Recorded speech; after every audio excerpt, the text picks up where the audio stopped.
I love grumpy people. I, they make me laugh, they make me think, and if you ask them enough questions, you often find out that there are really good reasons for their grumpiness. So that's where I started. Two grumpy characters. Grumpiness as a long-term life plan, not a good one. It's, over the long haul, it will let you down. So I thought, what is the funniest place to put two extremely grumpy people and watch them thrash about for a weekend? And the answer was a destination wedding. In the end, they have to confront the questions of, am I really going to stay grumpy, or is there any hope at all for me?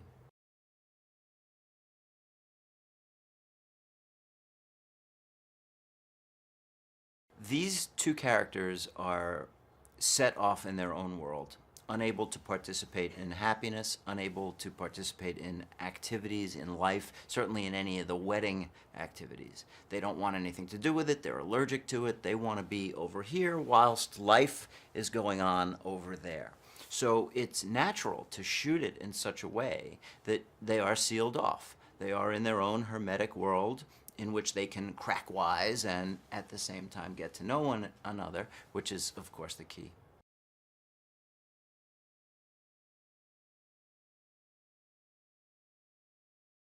Well, they're the same in as much as they've both been let down in life. They've both incurred their share of injuries. They both have a 14-piece matched set of emotional baggage when they show up. But they're different in as much as Frank, Keanu's character, has given up all hope.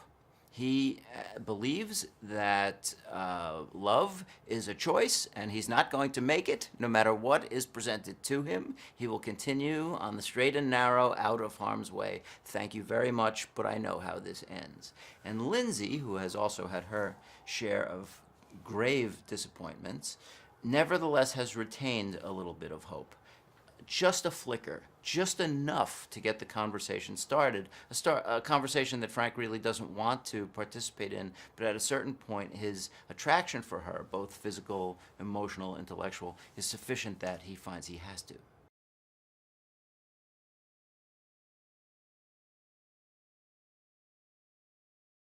They're the perfect choices individually. I felt, and I believe Winona agreed, that the material was very, very well suited to her. And Keanu embraced Frank's character instantly and with great aplomb. But together, the whole, I think, is greater than the sum of the parts. Now, you have to remember, these two have known each other for what, 30 years or something? They're great friends, enormous affection between them. So that's a built-in chemistry, which is such a blessing for a director.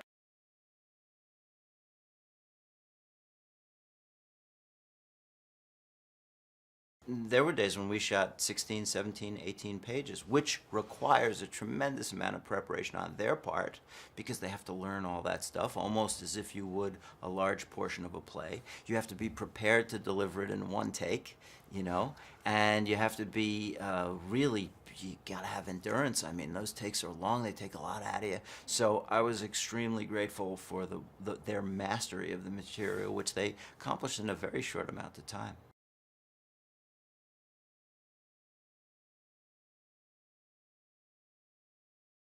There are moments in the first half of the movie where both of them notice something about the other which is appealing despite their best instincts not to be appealed to.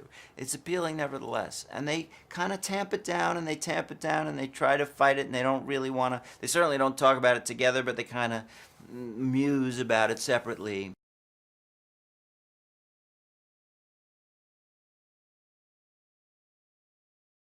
I hope that audiences are able to connect with these characters for one simple reason. Nobody goes through their whole life without some trouble. Nobody I know. Everybody is disappointed, everybody is injured, everybody is hurt by something, very often not things of their own making. And I think the question of how we bounce back is a really relevant question for people of all ages and all kinds of different people.